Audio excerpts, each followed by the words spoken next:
Luggage নিয়ে বসে আছি একা একা। তারপরে স্বপ্নের নায়ক আসে, আর নায়ক এসে আমাকে নিয়ে যায়।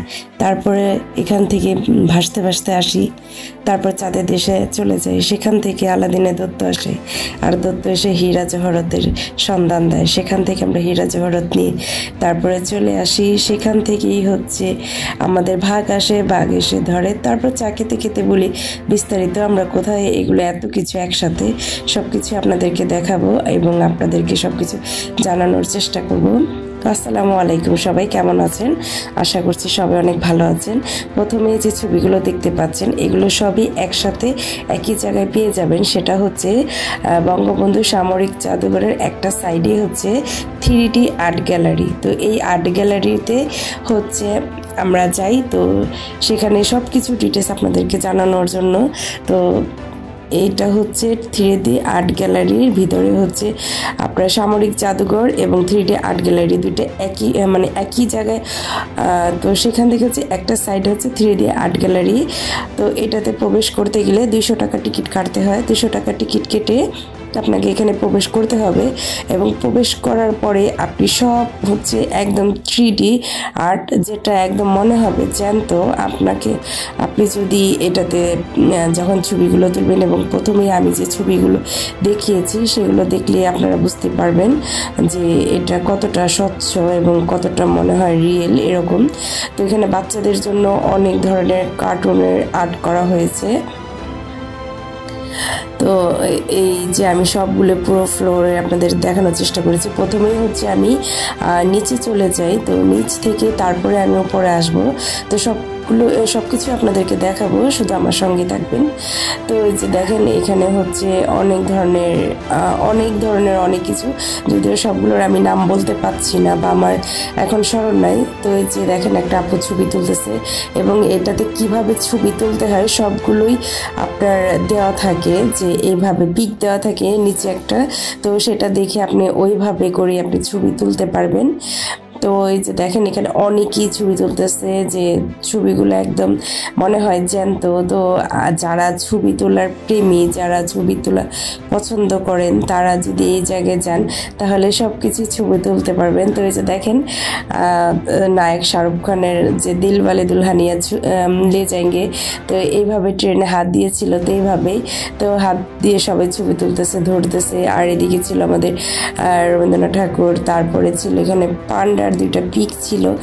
তো এখানে ছবি তুললে মনে হবে না যে আপনি ওই মানে কোনো করতেছেন, ছবির সাথে তুলতেছেন, এরকম না। আর এদিকে দেখেন চা খাচ্ছে, তো মনে হচ্ছে একদম আমি চাওয়ালা ভাইটা চা ডালছে আর আমি কাপটা ধরে রাখছি এরকম। তো মানে যাই হোক, সব কিছু মিলে খুব ভালো লাগছে এই জায়গাতে। খুবই সুন্দর ছিল আর আমরা খুব উপভোগ করেছি এবং যারা গিয়েছে বা যাবে সবাই উপভোগ করবে। তো এদিকে হচ্ছে একটা ঝুলন্ত একটা ব্রিজ, যেটা ভাঙা ছিল, মনে হচ্ছিল আমি পড়ে যাবো এরকম। তো এই যে প্রথমে যে ছবিগুলো দেখিয়েছি আমার হাজব্যান্ডের, যে এইগুলোই ছিল। তো এইগুলো দেখেন একদম রিয়েল ছবির মতো। মোটামুটি ভালোই ছিল, খুবই সুন্দর লেগেছে এবং আমরা অনেক উপভোগ করলাম। তো যারা যাবে তারাও উপভোগ করবে, কিন্তু একটু মনে হয়েছে যে এটার প্রবেশ টিকিট ছিল 200 টাকা। এটা একটু বেশি মনে হয়েছে আমার কাছে। যদি একটু কম হতো তাহলে মনে হয় সবার জন্যই খুব ভালো হয়। তো যাই হোক, তারপরে সব কিছু মিলিয়ে খুব ভালো, আলহামদুলিল্লাহ ভালোই লাগলো। তো আজকের দিনটা খুব উপভোগ করলাম, ভালো লাগলো। আর যারা ছবি তোলার প্রেমী, মানে যারা ছবি তুলে পছন্দ করে, তারা এই জায়গায় যে ছবি তুলে, মানে সব কিছু একের ভিতরে সব বলে না, তো এরকম যে সব কিছু একসাথে পেয়ে যাবে এবং ছবি তুলে খুব মজা পাবে। তো পুরোটা অনেক বড়, গ্যালারিটা অনেক বড় ছিল। তো ঘুরেও শেষ করার মতো না, বিশাল বড়। নিচতলা একদম আন্ডারগ্রাউন্ডে ছিল, তারপরে উপরতলা ছিল। তো পুরোটাই আমি আপনাদেরকে দেখানোর চেষ্টা করেছি। তো আপনারা দেখেন একদম অনেক বড় এবং নিলিবিলি, খুবই সুন্দর, খুবই নীরবতা, খুবই সুন্দর, খুব ভালো ছিল। তো আমরা সেখান থেকে উপরে চলে আসতেছি।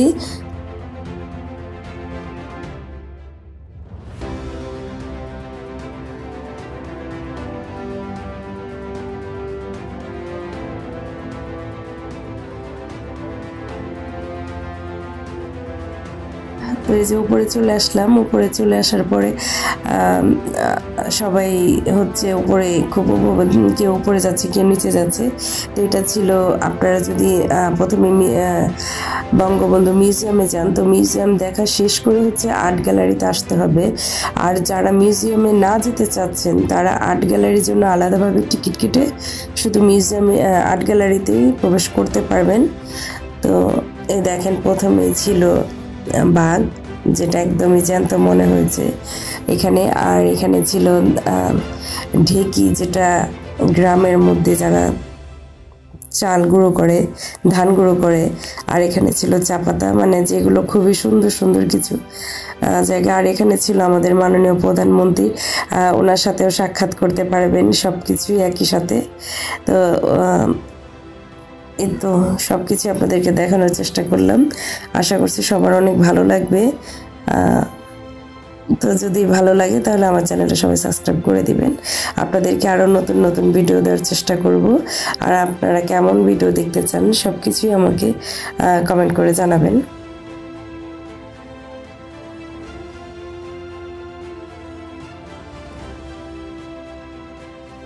এখন আমরা বের হয়ে যাব, আর এটা ছিল বের হওয়ার পথ। তো সবাই ভালো থাকবেন, সুস্থ থাকবেন, আর আমার জন্য দোয়া করবেন। আর ফেসবুকে যারা দেখেছেন তারা অবশ্যই আমার ভিডিওটা লাইক, ফলো, শেয়ার করে দিবেন, অন্যজনদের দেখার সুযোগ করে দিবেন। আল্লাহ হাফেজ।